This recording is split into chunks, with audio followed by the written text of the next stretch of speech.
Günaydın, günaydın efendim. Kahvaltımızı Özbek kafe fırında yaptık.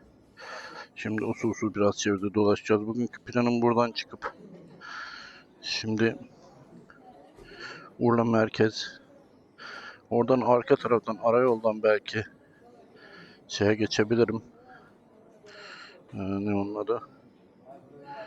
Seferihisar tarafını, ya Seferihisar, Ahmetli, o şekilde gideceğim. Tam şu anda kesin karar vermedim. Ya da belki Gödence'ye yukarıya da çıkarız, bilmiyorum. Bugün yol nereye götürürse oraya şeklinde bir rotamız var yine. Çünkü bir rota planlaması akşam yapmıştım. Hesapta Karina'ya gidecektim ama geç kaldım sabahleyin çıkmakta. Akşam hesap vakitli bir zamanda dönebilmek için erken çıkmak gerekiyor. Oraya gidiş dönüş 350-400 kilometre, orada da 2 saat vakit geçirsen 6-7 saatlik bir sürüş olur. Böyle bir şeye vaktimiz kalmadı. Bu hafta da gidemedik. Eskişehir'e ekiple gidecektim. Bu hafta gidemedim çünkü öksürüğüm kesilmedi. Hala da tek tek öksürüyorum yolda. Şimdi öksürürsem şimdiden kusuruma bakmayın. Haydi o zaman.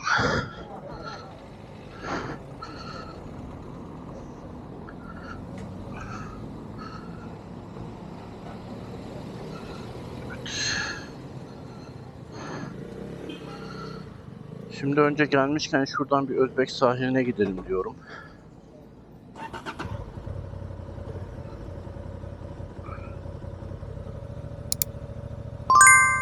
Bugün kışlık ekipmanları giydim. Sabahleyin 18 dereceydi hava.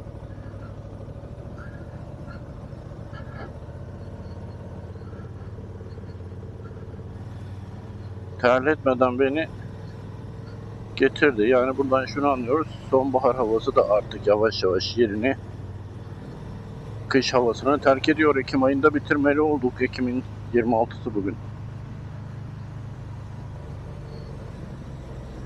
Bu hafta 29 Ekim korteji olur. İzmir Motosiklet Kulübü sanırım düzenliyor İzmir'dekini. O çok kalabalık kortejlere katılmayı sevmiyorum çünkü belirsiz bir sürü insanla birlikte süreceğiz. Grup sürüşü biraz bir gruptaki diğer arkadaşlara belli bir güven de duymayı, onları belli bir ne diyeyim sürüş sistemini kullanıyor olmalarını gerektiriyor günün sonunda. Böyle olmadığı zaman tehlikeli oluyor. Sürüş sistemiyle ilgili insanlara bilgi vermek lazım. O kadar kalabalıkta da kimseye briefing verilmez. Onun için 29 Ekim'de fotoğraf turu kısmetse arkadaşlarla yapacağız.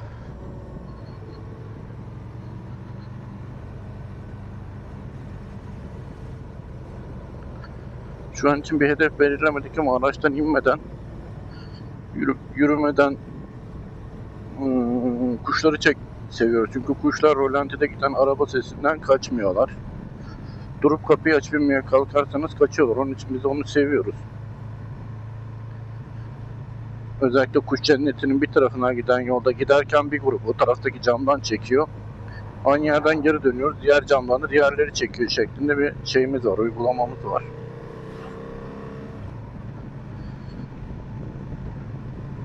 Şimdi Özbek sahiline giden yola çıktım. Buralarda diğer motorumla videolar yapmıştım zaten, hatırlarsınız, ADV ile. Bu gençliği ilk kez yapıyoruz bu yolları.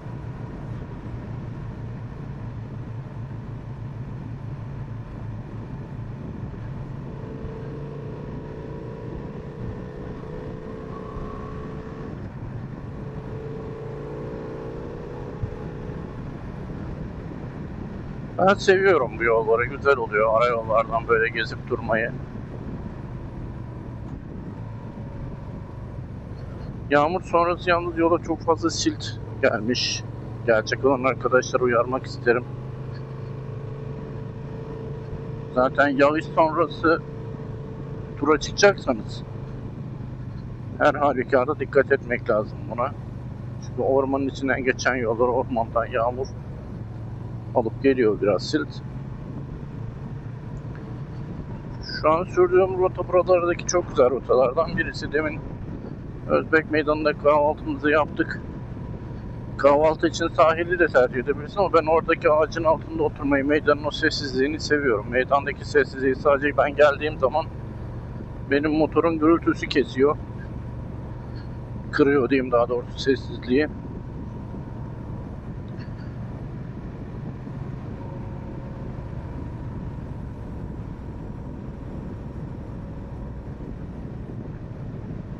Bakın yolun kenarı komple sil.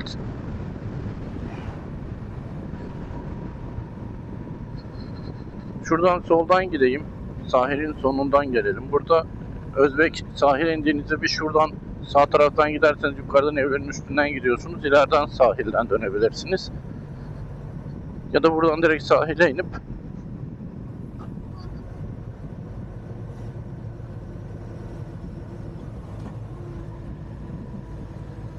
yazın burası çok hengameli bir yer ama kışın daha mı çok seviyorum acaba ben kışın burayı? Sanki daha çok seviyorum. Yani sonbaharda da işte kahvaltıcı millet geliyor biraz sabahlar ama yazın buraları epey kalabalık oluyor, zaten bir şey kalmamış. Burası da çok dingin, güzel bir yer. Burayı o yüzden de seviyorum. Şurada ileride durup olmazsa biraz etrafa bakınırız.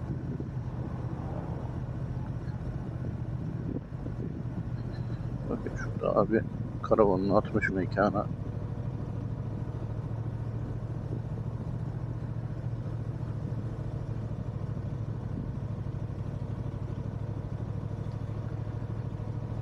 Aslında böyle video içeriği oluşturmak için çok güzel yerler. Motoru şöyle kenara koyacaksın. Kamerayı da yolun karşısına koyacaksın. Şahane, arka tarafta alan. Çünkü öyle bir uzun lensle çekersen, bende 1.450 milim bir lens var. O lensle çok güzel olur. Arkaya kompres ettiği için karşı tarafta çok güzel görünür. Vlog çekimiyle ilgili milyon tane şey var. Video var zaten. Ama bir ara sanki hani burada vloglar nasıl çekilmeli?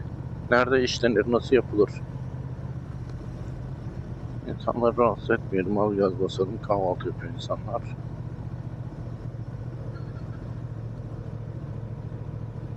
Bunda böyle de bir içerik üretilebilir. Çok uzun yıllardır video montajı işiyle uğraşırım ben. Bir dönem çok kanallı müzik üretiminde mastering yapmışlığım var. Oradaki becerilerimi biraz motor vlogu oluşturmada da kullanmaya çalışıyorum. Özellikle renk yapmayı falan becerebiliyorum. Şimdi bu aksiyon kameralarının renk uzayları biraz değişik. Fark ediyorsunuz. Yeşil, acayip yeşil. Mavi, masmavi falan böyle. Onları biraz natürel renklere getirilmesi gerekiyor. Kendi haline bırakırsanız çok acayip oluyor.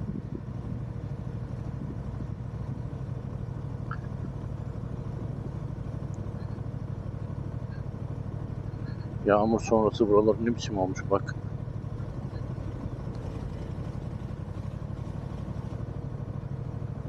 Abi traktöre bak yalnız.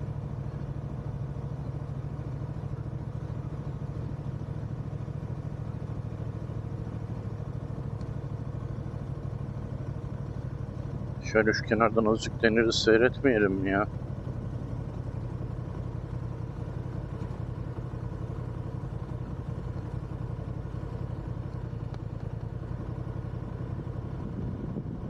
Bence seyredelim.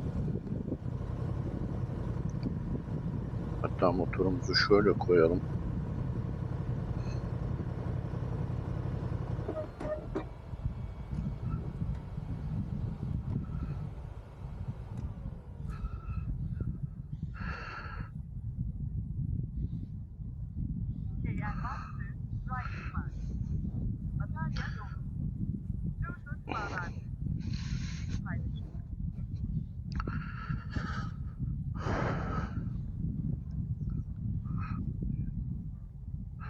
Intercom'u da bağladım.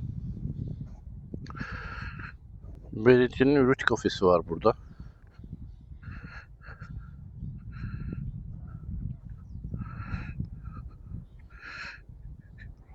Yağmur sonrası daha önce gelmemiştim. Denizin güzelliğine bakın.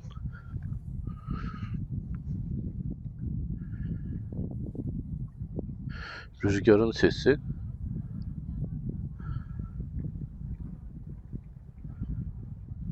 Su şırıltısı. Benim motorun gürültüsünden başka gürültü de yok.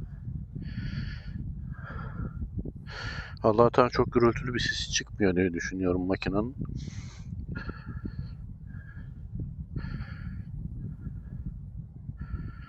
Ya bu çok güzel bir şey ya.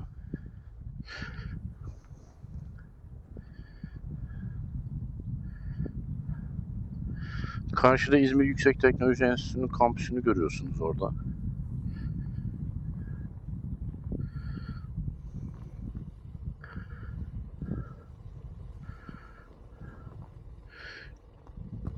Kuzeye doğru Karaburun Yarımadası'nın ucu devam ediyor.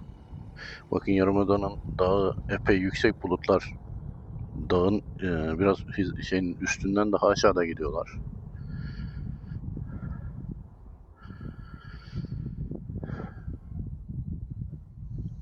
Güzel ya. Güzel, çok güzel yerler bunlar. Ama artık ben bene geziyorum. Hani biz bize geziyoruz var ya, biz diye bir şey kalmadığı için ben bene geziyorum. Öyle mi denir ya da kendi kendime mi denir? Ben bene denmez. Biz bize, ben bene, kendi kendime. Tamam öyle olsun. Kendi kendime geziyorum artık.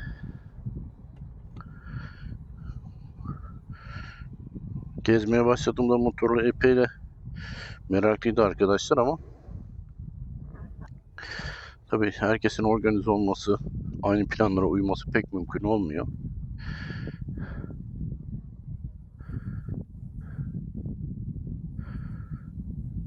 Çok güzel.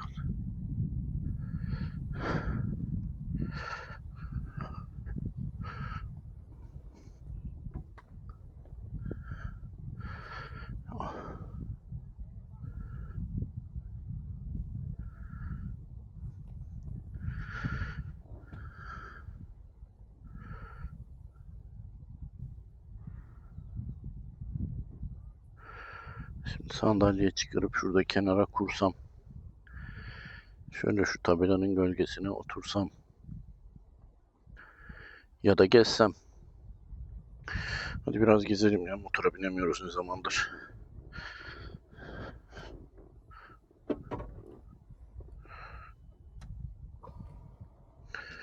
Benim bu motor yüksek geliyor bana. Şuradan amortisörlerin, görebiliyor musunuz bilmiyorum, ön amortisörlerin üst bağlı şeylerini, bağları biraz gevşetip alttakini de tabii amortisörü olabildiğince yukarıya doğru almışlar. Sonra ustaya söylemiştim, buna benim ayaklarım değmiyor, ne yapacağız usta diye. Bana öyle bir çözüm üretmiş.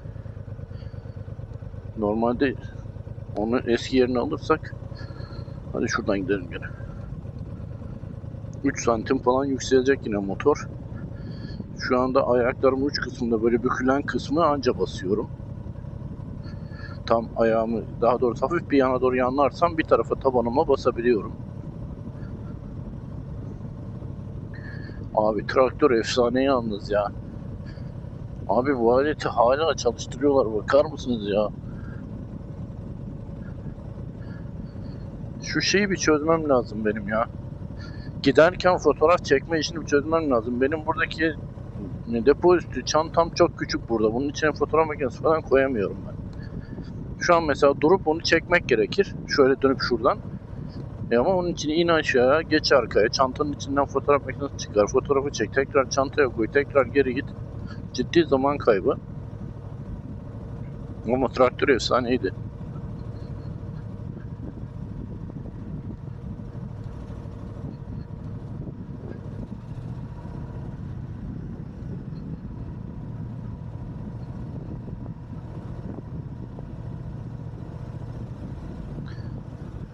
Her yeri paslanmış, her yeri. Bir aküyü yenilemişler. Tabii dıştan olan yerler. Deniz suyu, deniz havası korozyon yapıyor tabii. Şekerim benim ya. Ay dikkat, aman düşeceksin.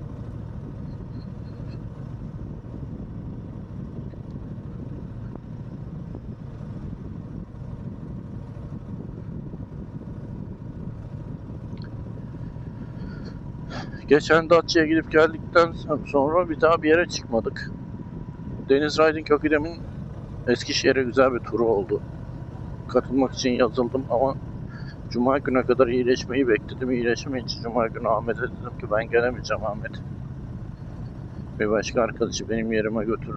Çünkü orada otel rezervasyonu falan sınırlı sayıda kişiydi. Sağ olsun o da bayağı zor. Hani sonradan geç kalmıştım ben. Bana bir yer bulmak için epey uğraştı. Hatta kendi kalacağı odayı verdi herhalde bana ama bu hastalık işi bütün planları alt üst etti. Şu anda hala hafif bir öksürüğüm var.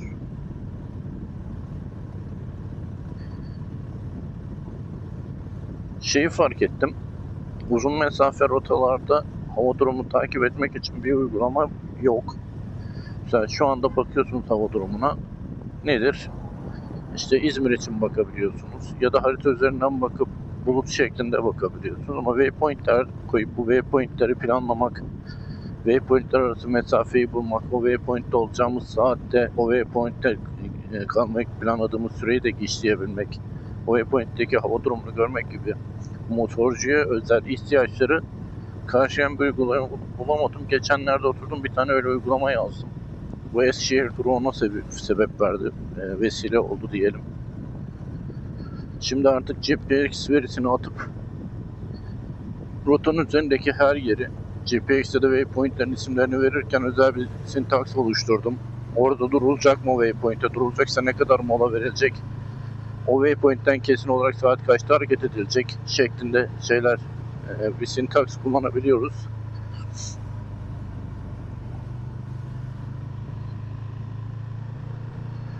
Güzel oldu. Yakında onu bir mobil uygulama olarak geliştirdim zaten.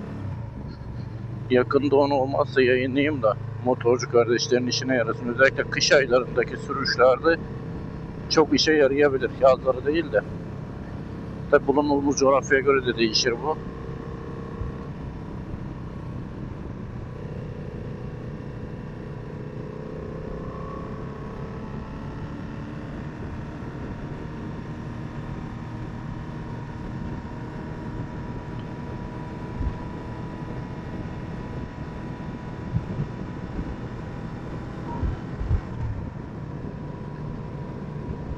Debriyajı biraz yukarıya aldım.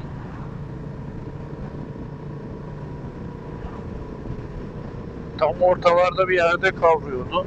Biraz daha yukarıda kavruyor. Yine de bir boşluk bıraktım. Yarım debriyaj basılı kalıp da balatamızı bitirmesin diye. Burada da mesela bir mekan var.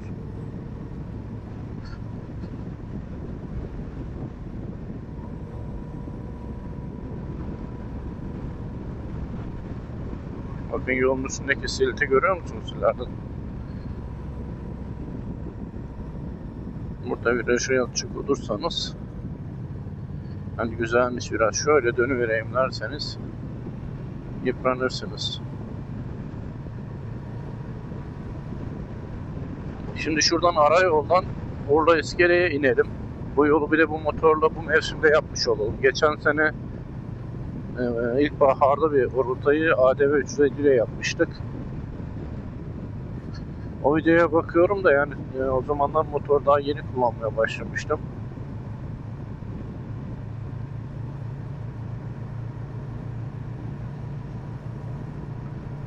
Bu kamera böyle pek önümüze geldi sanki ha. Insta biraz daha kaldırıp ileriye doğru mu almalı, aşağı doğru mu almalı bilemedim. Benim için bir engel teşkil etmiyor da sizin gördüğünüz kamera açısından biraz zorluk oluşturabilir diye endişeleniyorum. Tabii günün sonunda bugün için böyle de ben de videodan izlediğimde bana da bir engel teşkil edecektir. Biliyorsunuz videoları kendime çekiyorum aslen. Bedavadan koyacak yer diye YouTube'a koyuyorum. Koymuşken siz de izlersiniz diye size de açık hale getiriyorum.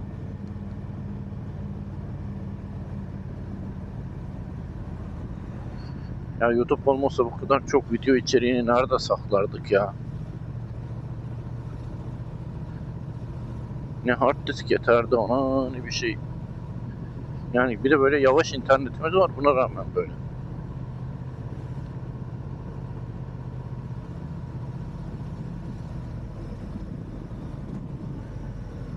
Yani nitelikli içerik üreten insanlara ihtiyaç var. YouTube gerçekten harika bir şey. Tam bir açık öğrenme platformu. Sadece doğruyla yanlışı, iyi ile kötüyü ayırabilme basireti gerekiyor.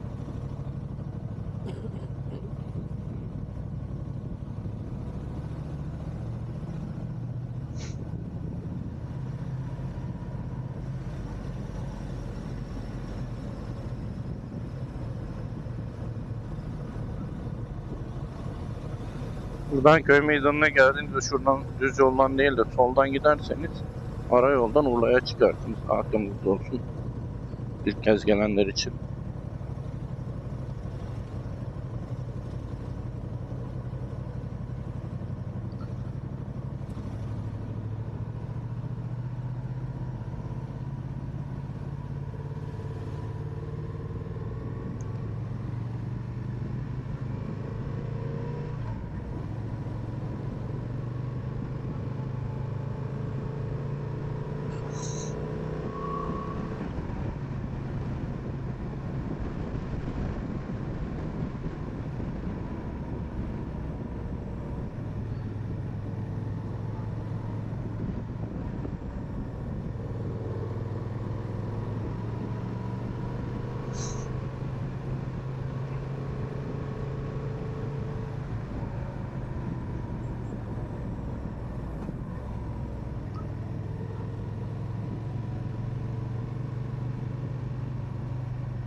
Yolun üstündeki izi görüyorsunuz değil mi?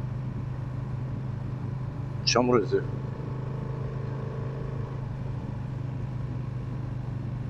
Orman yollarında aman dikkat.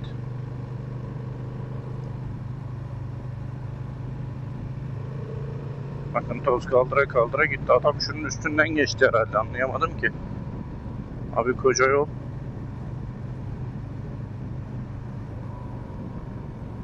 Normalde hani limiti takip edip virajdan dönüp gideceğiz ama kaplama düzgünse. Kaplamada böyle bir şüphe varsa yağmur sonrası o zaman herkes dikkat edecek.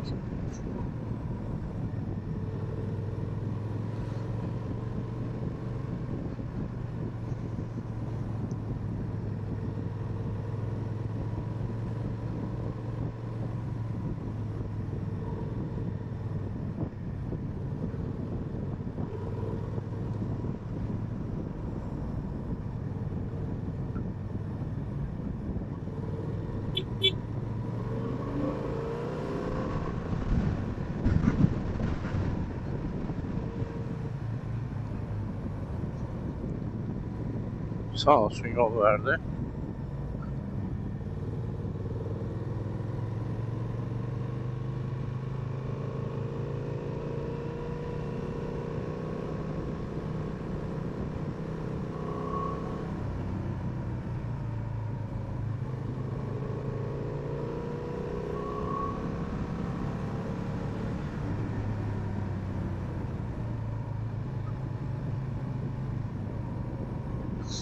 Çok güzel bir koku geliyor, çiçek kokusu geliyor. Ne, bu mevsimde güzel kokan çiçek ne olur ki? Sonbahardayız. Yolun sağına soluna dikkat, tamam.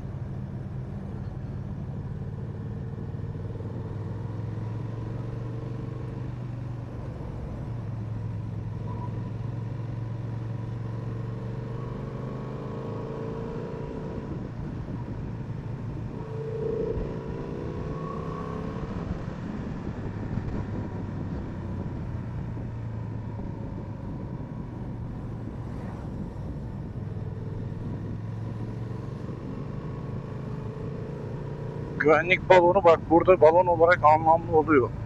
Ben onu güvenlik dairesi diyorum ya. Cetibirle yukarıya doğru diye. Ağaç dalları yolun üstüne geldiğinde güvenlik balonunu ağaç dalına göre de yapmak gerekiyor.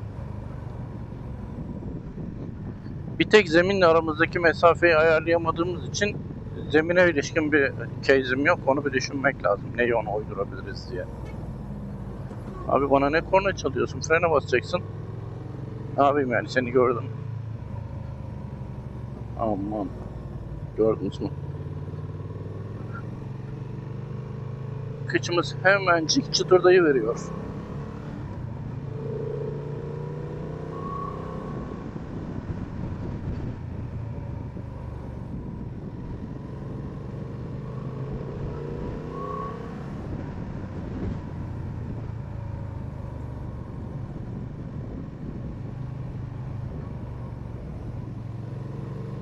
Onun devamını gördük.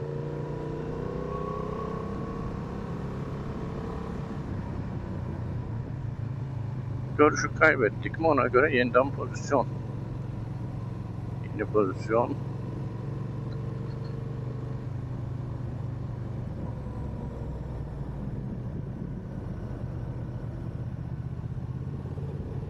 Yerde toprak.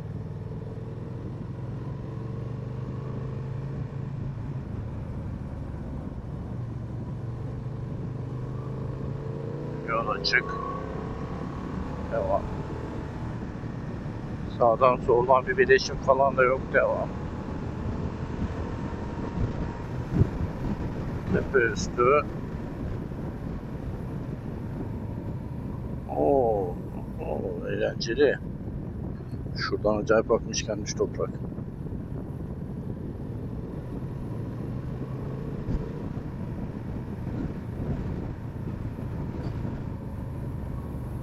Neydi? Viraja girmeden pozisyonumuzu alıyoruz. Vites hız.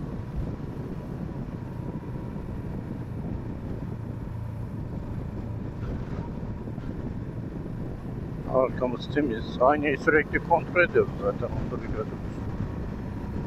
İleriden ta sola dönecek yol. Abo. Hızlı girdik buraya. Allah'tan yüzeydeki şey sadece renk olarak kalmış.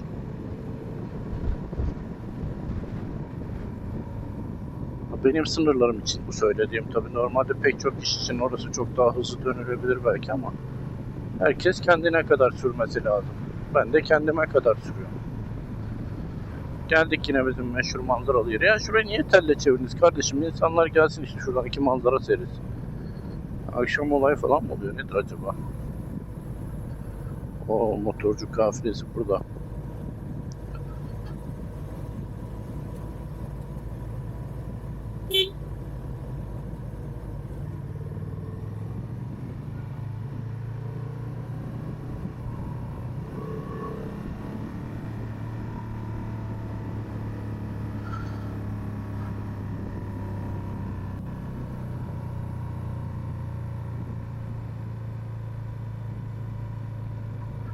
Burada neredeyse heyelan seviyesinde olmuş olaylar.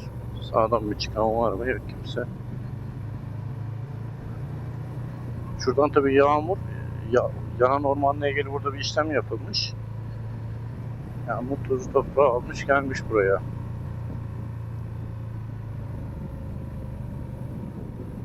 Önce hız, yok önce konum. Konum, hız, vites.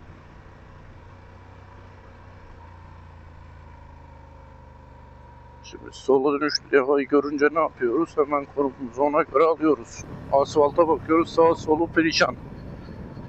O zaman konumu ayarlayamadığım için daha fazla yavaşlıyoruz. Ama abi ne yapıyor? Yanlış mı gidiyorsun abi? Ya da abla.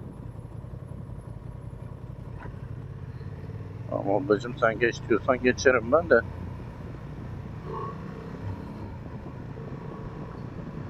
Biz ona pek güvenmiyoruz.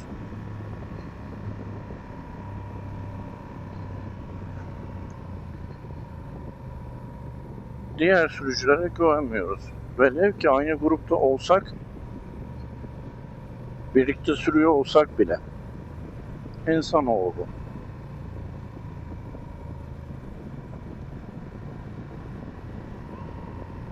Buralarda yolun üstünde her an karşımıza sürprizler çıkabilir. Normalde buralar keyifli, güzel virajlar. Kaplaması da çok kötü değil öyle. Şeyli değil, böyle pıtır pıtır olan yer var ya, zıplaya zıplaya gidiyorsun da viraja tekerini hafif hafif attırıyor. Öyle bir şey de değil.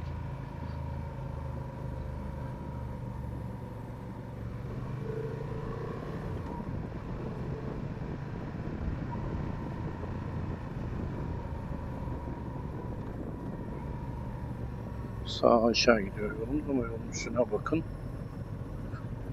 Orada varsa şurada da vardır. Usul canak geçiyoruz. Böyle bir hamurun üzerinden kıçımız başımız oynayaraktan. Şimdi öyle bir yerden geçtikten sonra lastiğin üzerinde de kaldığı için bir süre onu atıncaya kadar yine bir sakin sakin gitmek lazım.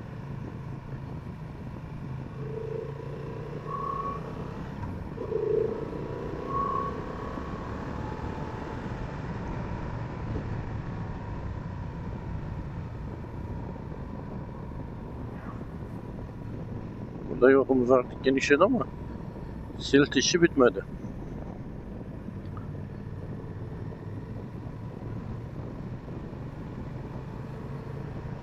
Silt böyle dere yatağından gelen irili ufaklı işte kum, çakıl benzeri yapıya verilen at arkadaşlar. Ona silt diyoruz. Kum taşı büyüklüğünde olur, çakıl taşı büyüklüğünde olur, kil taşı olur. Tanecik büyüklüğü değişken olur onun. İrili ufaklı yani. Ona silt deriz.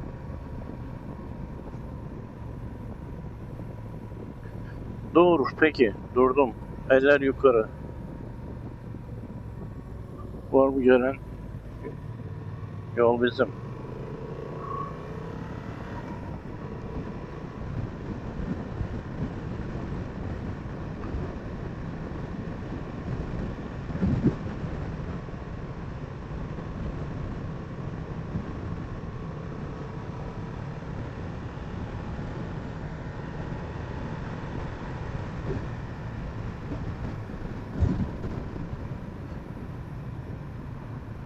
Yol ne kadar geniş olursa olsun, eğer gidiş gelişse tepe üstünde mutlaka manevranızı yapın gençler. Bak geçen Datça'ya gidip gelirken 3 kere bir sürü öyle yerden dikine virajdan geçtik. Dikine viraj diyor bazı hocalar buna. Bak gelin arkadaş gibi. O arkadaş tepenin üstünde soldu. 3 kere geldiler karşımızdan. Biz sağa doğru konum aldığımız için zorluk yaşamadık ama mesela yolun ortasından gitsen ansızın görür görmez sağa doğru manevra yapmayı adam korkabilir. Seni karşısında motorla görünce kaçmaya çalışabilir. Kaçayım derken yanlış tarafa kıracaksın. Neler olur neler olur.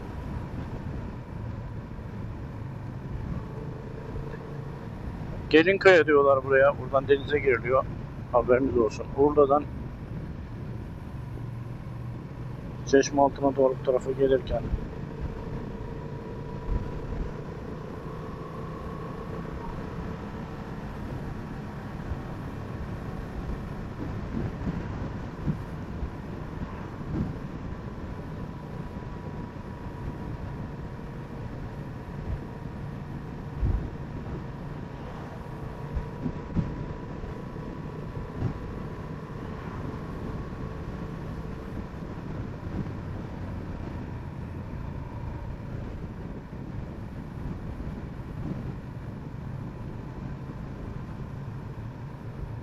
dönüverebilir bu gençler.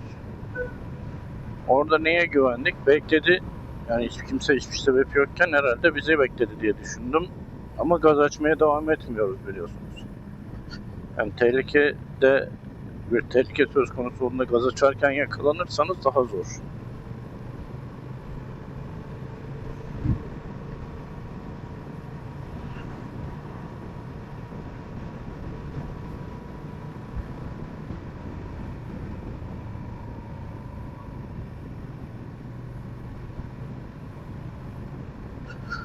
Kıyafetin şu anki kalınlığı iyi oldu. En içindeki içliğini çıkardım. Yağmurluğu kaldı içinde.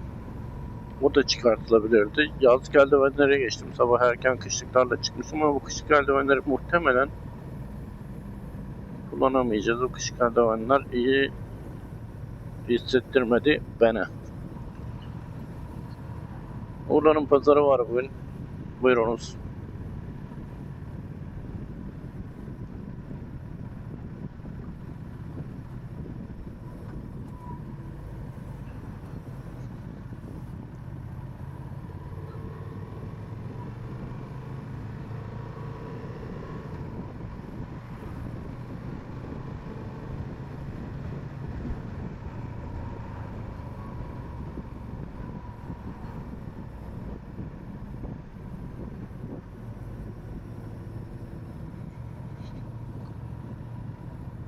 Alttan gidelim.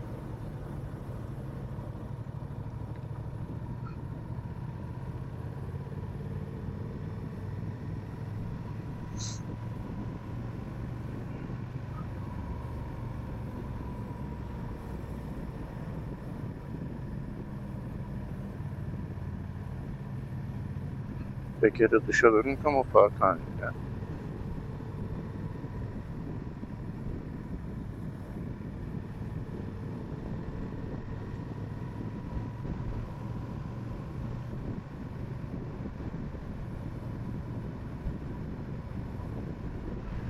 Çok uzun zamandır şu Yarımada tarafına gitmedim.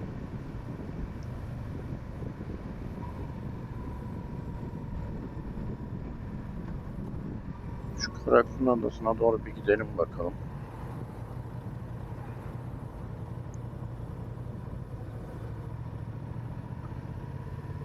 Yani bu yoldan gelmeyeli 25 sene temizi var.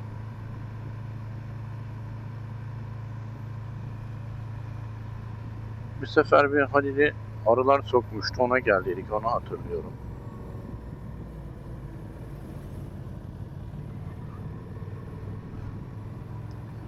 Yol kapalı olduğu için arkadaşlar geri geliyorlar. Eskiden buradan hastane vardı, orada gidiliyordu, şimdi sanırım.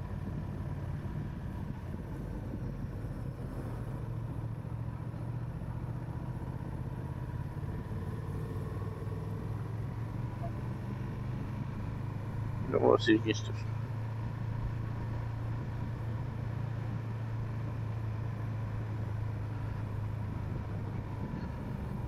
Bizim Mehmet Halil Recep, o tayfa bir gün buraya balık tutmaya geliyorlar abi. Hikayeyi anlatayım size. Epey bir olta sallıyorlar buradan, bir tane bile balık yok. Bir tane Renault 12 Station Wagon araba geliyor. İçinde bir kadın, bir adam, bir tane de ufak çocuk.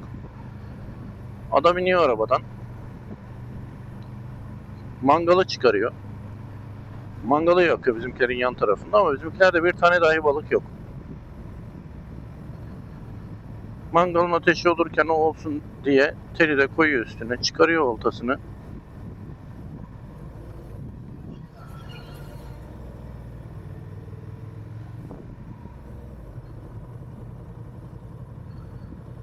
Günaydın, kolay gelsin.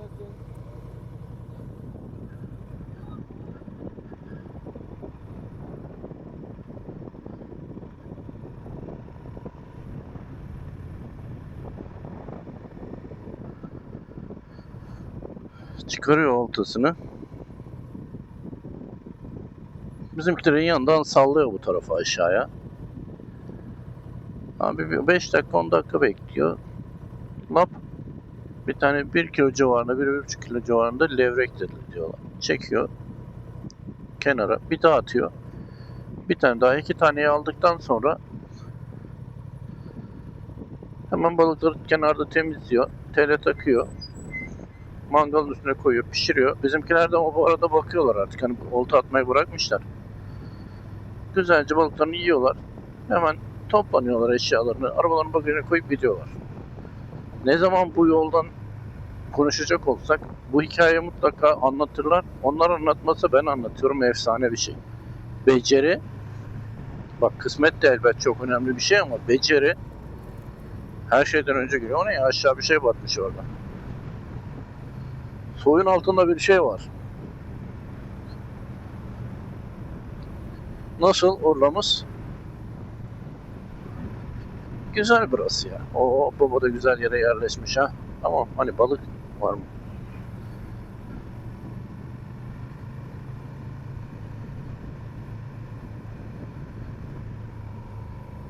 Ya bisiklet binerken ne çok gelirdik buraya.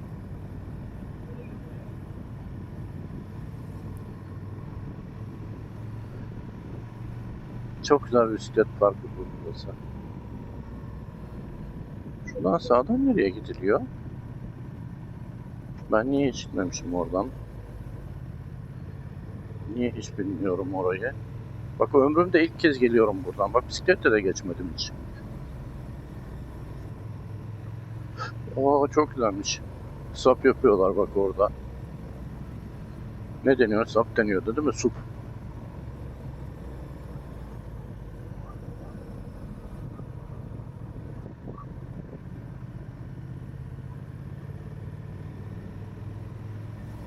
Çok güzel ya. Allah Allah, niye görmemişim ben burayı hiç daha önce? Bak, bisikletle ya da motorla gezerken dur hele şuraya da gireyim çok yapıyor insan.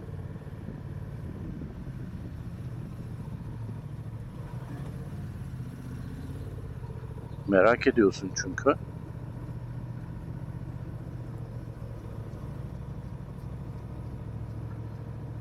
Ha, limanın yan tarafına çıkıyor bu.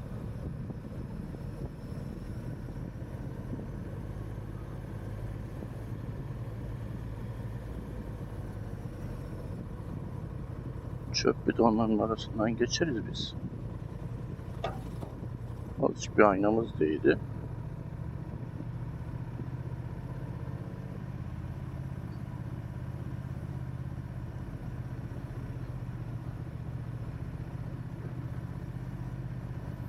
Nereye çıkıyor burası? Ha, bizim otoparka çıkıyor işte.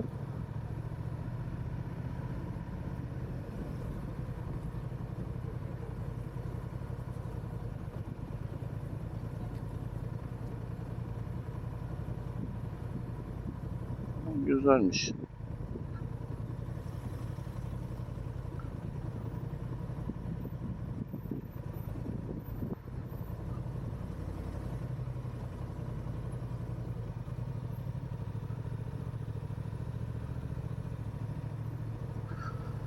Hadi gelmişken şöyle iskelenin içinden de geçelim.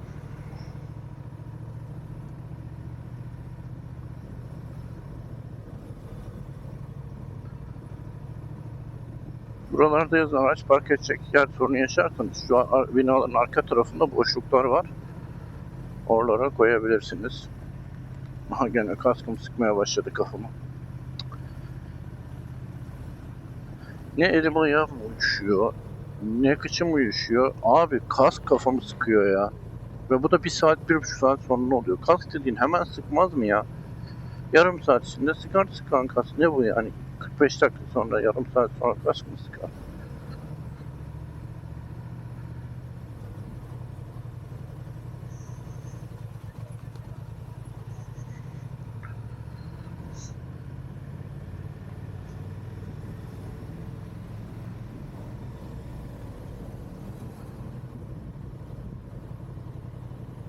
Ya abi bizi görmez. Ulan skuturcular gibi 2 ayağımı birden saldım aşağıya. Hadi gel abi gel.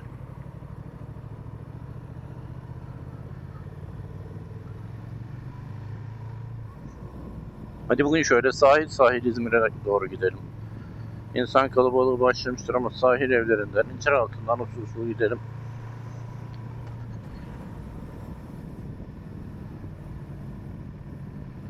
O gün Hoca ile Mehmet Hoca hala ders veriyorsa onları bir uğrayalım.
Gençlik kampı gibi bir yer şurası da.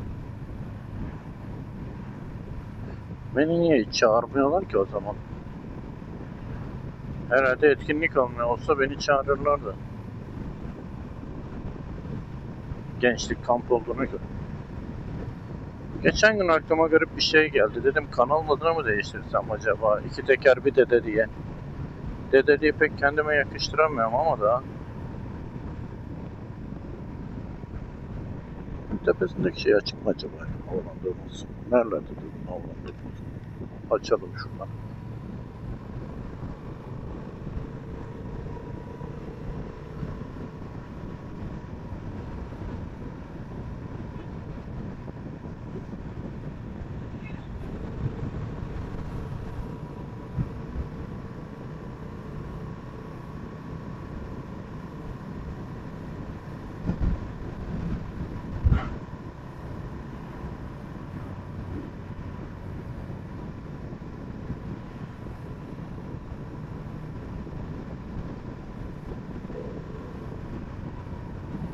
Orada 50 kilometre olması lazım. Hız sınırı geçmeyelim. Önümüzden ülkemizin efsane araçlarından biri gidiyor.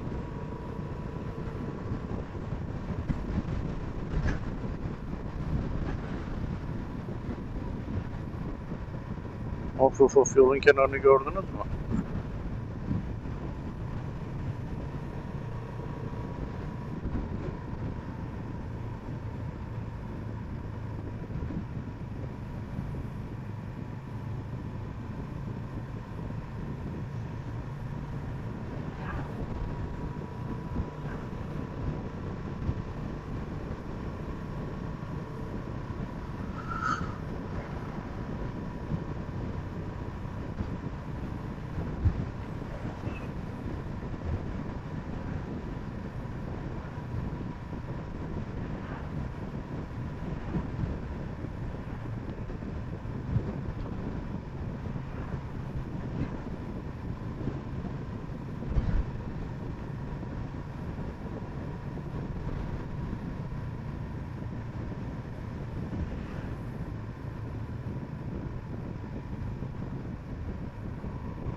Demek ki azıcık geri gelecek ve çıkacak bu dayı.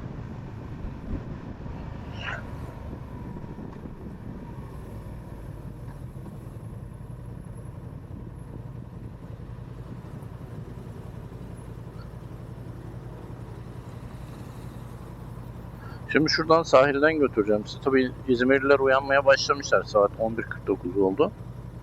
Evden çıkmışlar anca buralara geliyorlar. Şimdi trafik biraz yoğunlaşmıştır.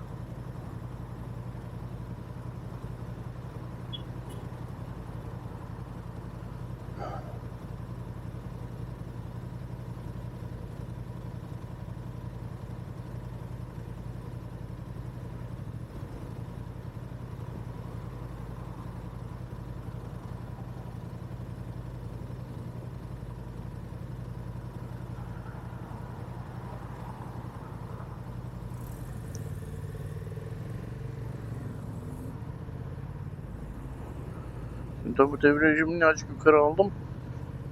Alışmak lazım buna.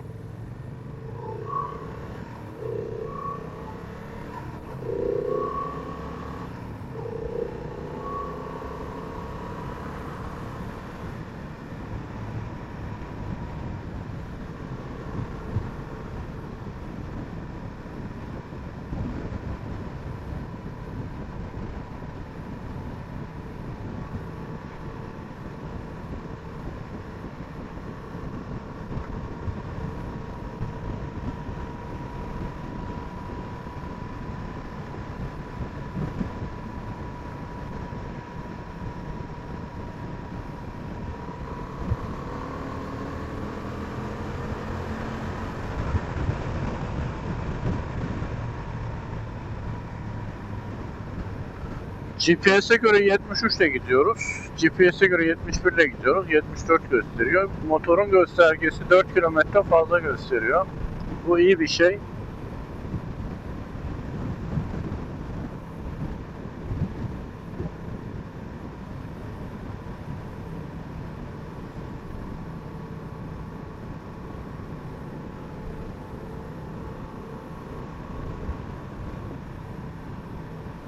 Yarım depo kaldı benzinimiz.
Bakın böyle İzmir manzaralı sahilden böyle çok güzel bir yolumuz var.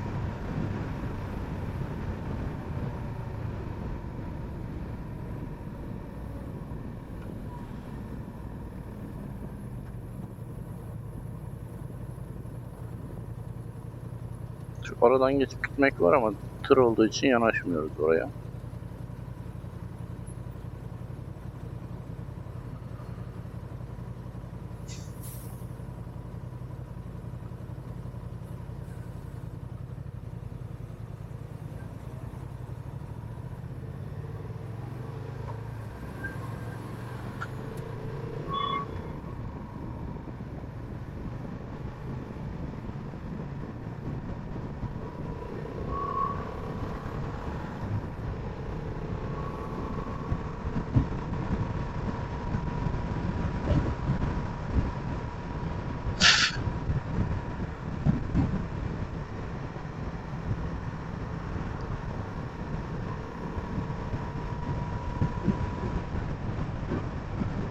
Şuralarda bir yerde yol yazın teke düşüyordu.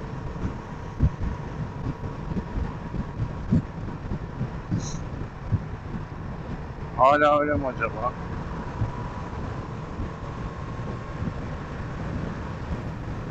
Yaya geçidi var.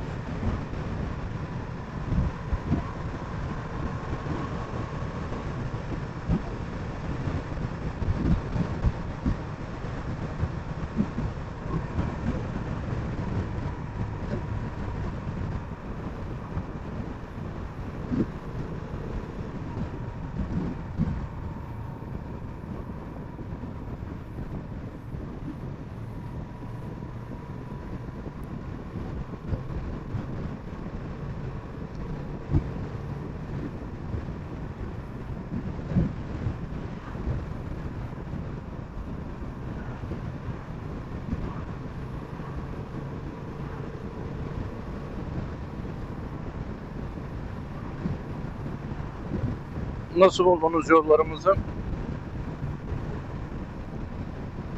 Güzel değil mi? Bence güzel.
Öneriyorum.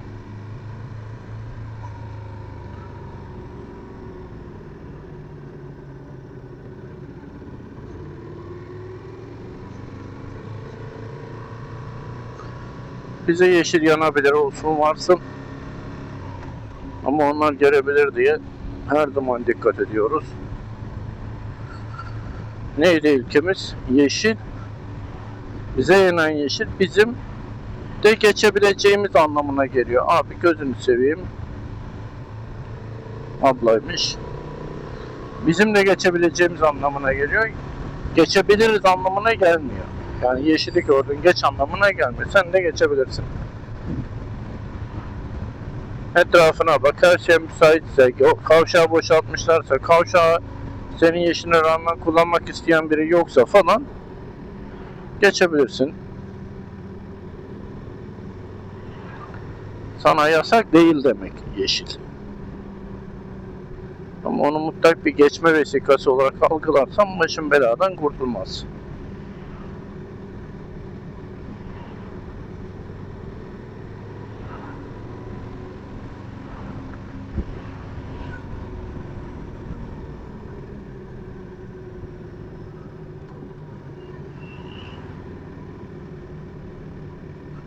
Geri vites lambası yanmış bir araba ne demektir arkadaşlar? Önümüzdeki saniyeler içerisinde o lamba sönecek, o adam da sola doğru çıkıp gelecek demek. Planlamanı ona göre yap demek.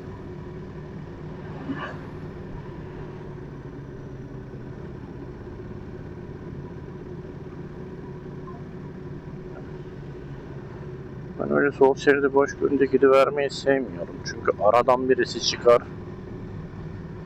Bir abimiz sola çıkar. Yol çok davetkar oluyor, öyle olunca takdir edersiniz. Size kızamıyorum, kendime de kızamıyorum, canım çekiyor geçivermek için diye ama tehlikeler büyüdükçe büyüyor öyle olunca.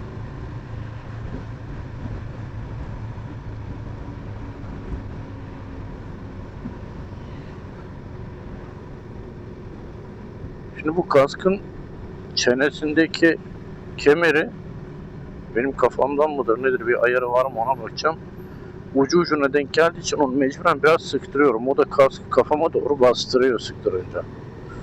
Yani parmak girmeyecek şekil şu anda. Ama arkadaki çıtına takıp abo dönecek bu. Arkadaki çıtına takabilmek için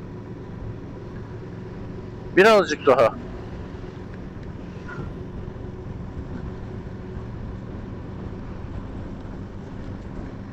şeye ihtiyaç var. Gerilmeye ihtiyacı var. O kadar gerince de kafamı yukarıdan aşağı bastırıyor. Sanırım benim sorunum o. Bakın şuranın arka sokağında çok güzel yerler var. Gelirseniz buraya tavsiye ederim buraları. Bu abi duracak. Dursun. İşte şu kaldırımlara bununla pıtır pıtır çıkabilmeyi becerebilsem şuralardan çıkıp hemen şu kenara koyup deniz kenarında azıcık vakit geçirilebilir.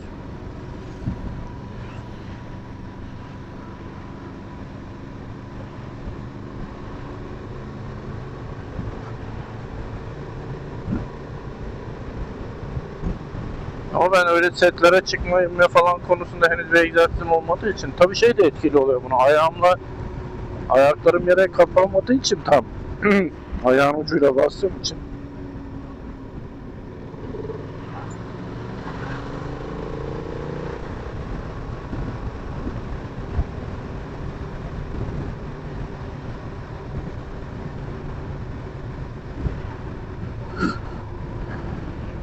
Motorcular da usul usul çıkmaya başlamışlar. Abi sen geleceksin, anladım ben seni.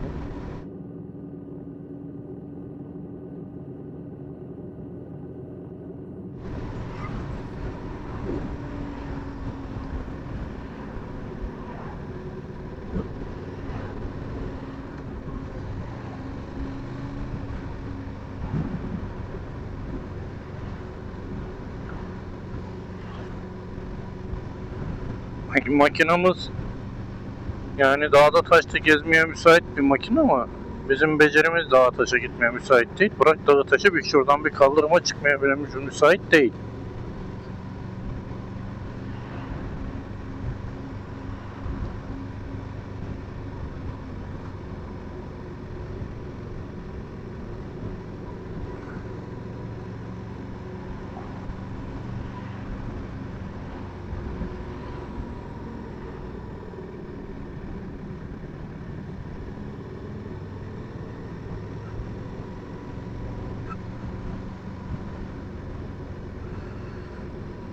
...23 derece sıcaklık. Rüzgar soğuk esiyor, gölgeler serin. Kışlık kıyafetlerim şu an ideal. Pantolonum çok iyi, üşütmedi. Onu sevdim.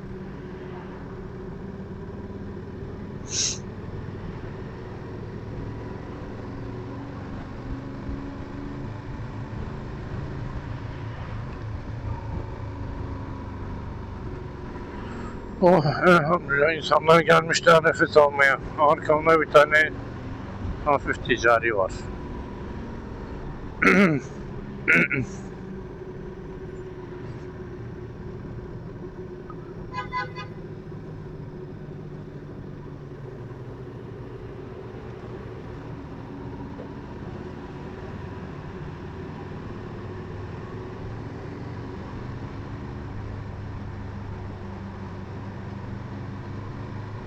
Limon tek şeride düşecek.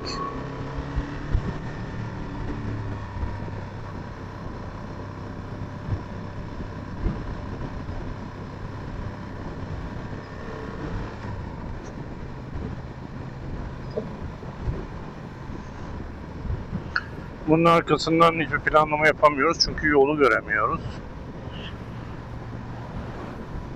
Kaçar mıyız? Kaçarız. Bunda gelebilirse.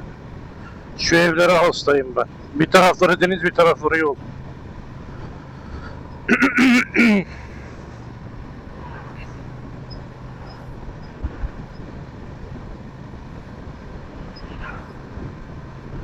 Evden bir tane dead cat buldum bu arada. Mikrofonun üzerine geçirdim acık rüzgarı kessin diye.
Oh.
Şimdi buradan sahil evlerine giden yola çıkacağız.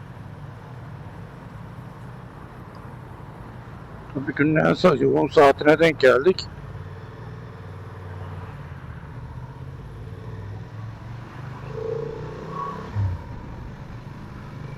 Kahvaltıcılar.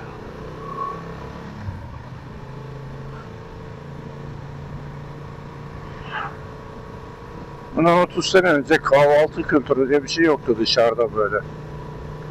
40 sene önce. Sonra bir iki mekan açıldı. Sonra mekan sayısı arttı.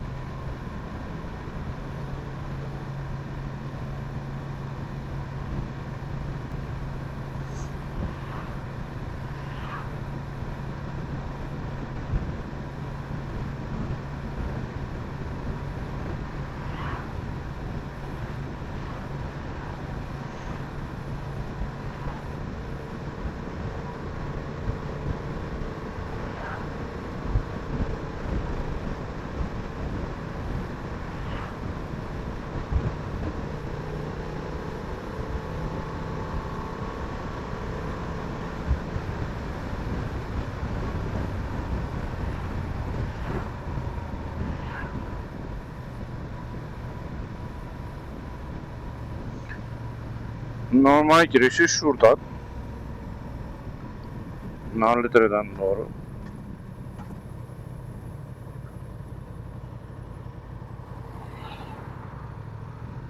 Yol yapımı varmış. Haydi bakalım, dikkat.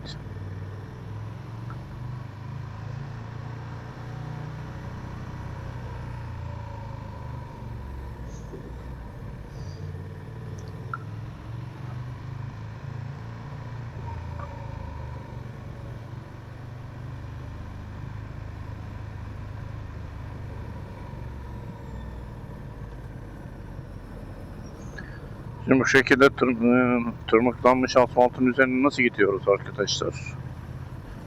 Hatırlayın bakalım. Hadi.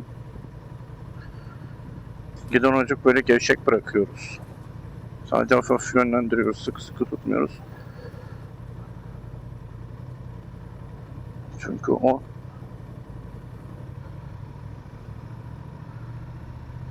kendisine yol bulmak için sağa sola zorlayacak kolunuzu. Hem korkutur hem de kolunuzu yorar. Bu iki tekerlekli araçların hepsinde böyledir. Bisiklette de öyledir. Önümdeki abi neden bu kadar nazlanarak gitmektedir? Ömrümde ilk kez herhalde böyle bir yerden geçiyor ki nasıl gideceğini bilemiyor. Mudur? Yok ya, değildir. Tabii şimdi yeni asfalt açıldığı için asfaltın ortasında kalan kapaklar bir karış aşağıdadır.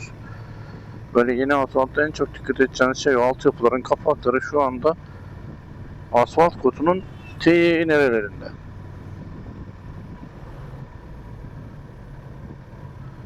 Şuradan soldan gidebiliyor muyuz? Gideriz. Arkadan gelen var mı? Yok. Sahile çıkıverelim şuradan.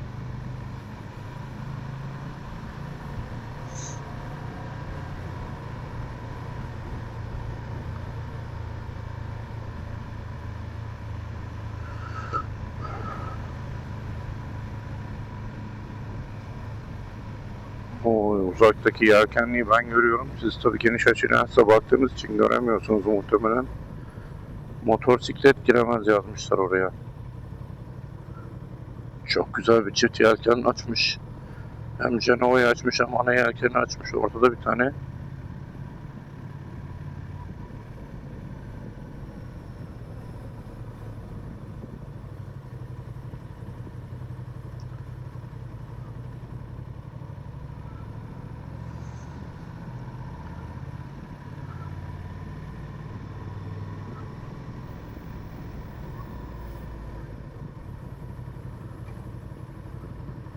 Evet, bu abimiz şimdi duracak yer arıyor.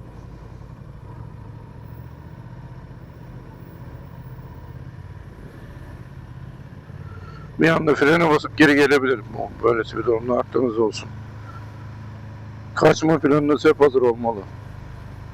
Sağa girecektim. Ay orası değil, dur bir fren bir geri vitesi. Düz gidecektim ben. Hadi buyur. Artık kornaya bas, dur arkasında duyarsa diye.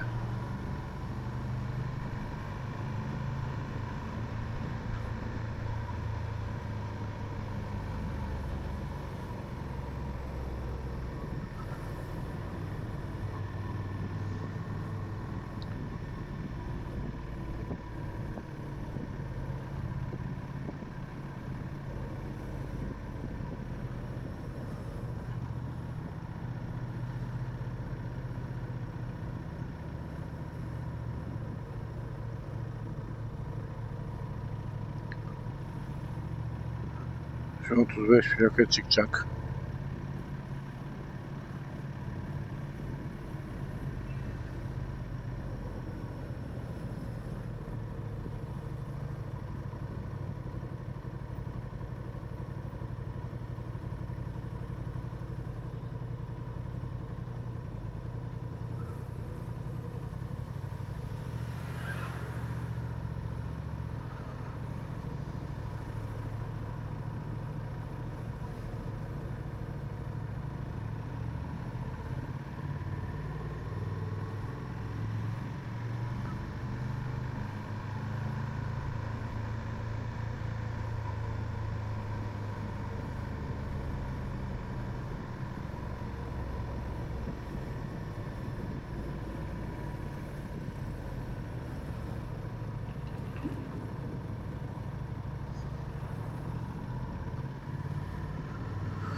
Damperin üzerine çalıyla çırpıyla gelen araç gördüm mü ondan da çok korkarım ben.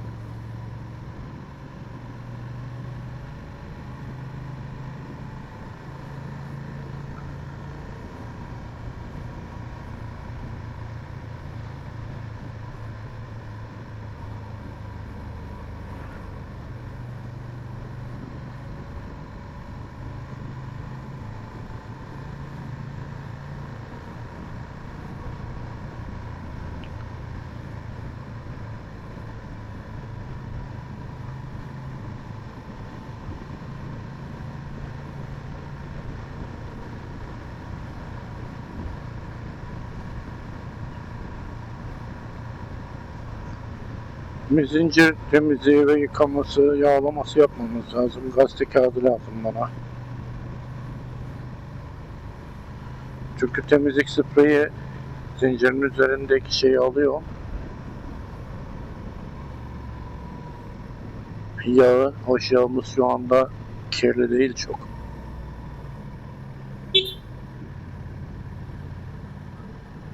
Toprağa karışsın istemiyorum. Çünkü yeterince kirletmiş durumdayız her yeri zaten.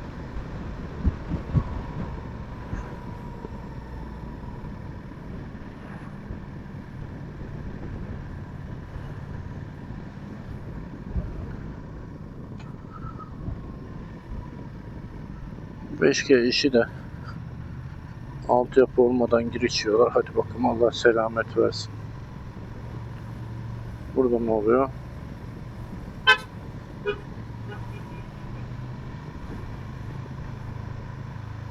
Çocuklar baleye, dansa bilmem neye mi geliyorlar? Nedir?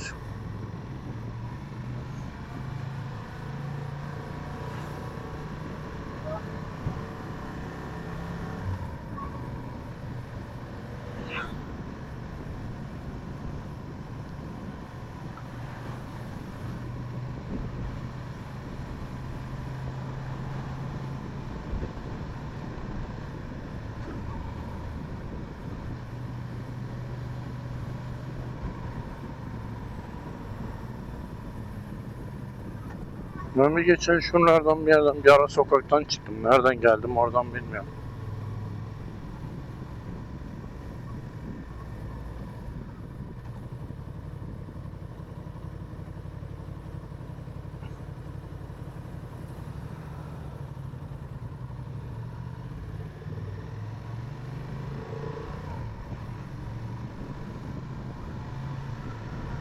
Oh, elhamdülillah.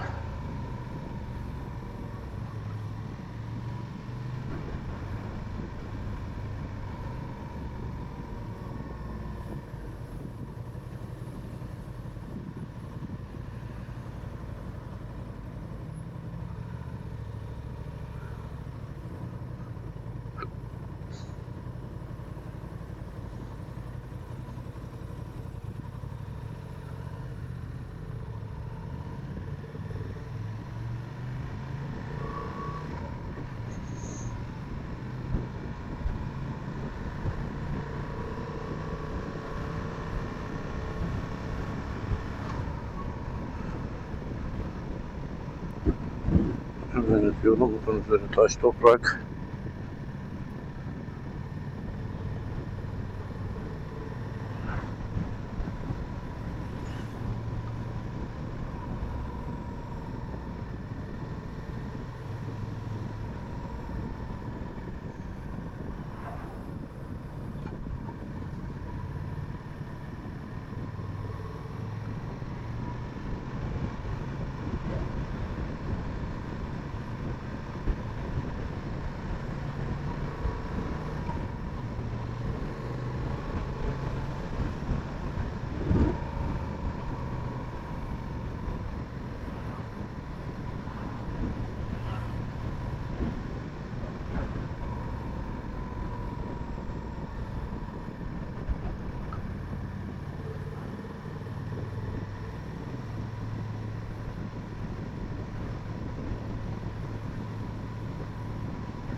Yolun üzerine görüyor musunuz ya?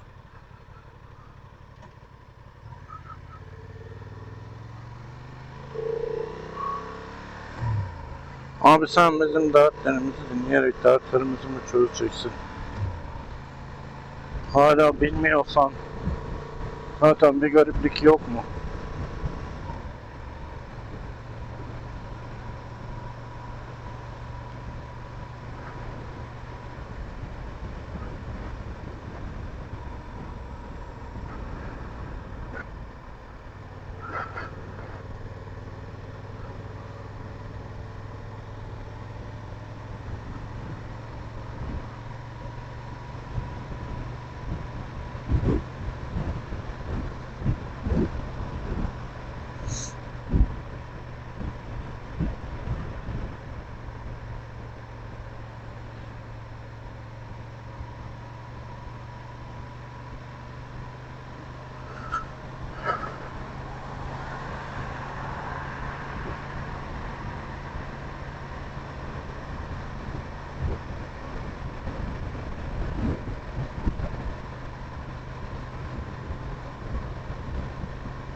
Gezimizin sonuna geldik. Şöyle çıkarayım. Bugünkü gezimiz güzel oldu değil mi? Umarım beğenmişsiniz. Ben beğendim açıkçası. Aslında başka bir yere, Karina'ya gidesim vardı bugün ama yol çok uzun geldi gözüme. Tek başına. Bir de otoban sürüşü çok olacaktı. Ben biliyorsunuz otobanda falan sürmeyi pek sevmiyorum. Onun için dedim bir kahvaltı edeyim. Önce bir Urla'da kahvaltı edeyim diye düşündüm. Baktım Urla çok kalabalık.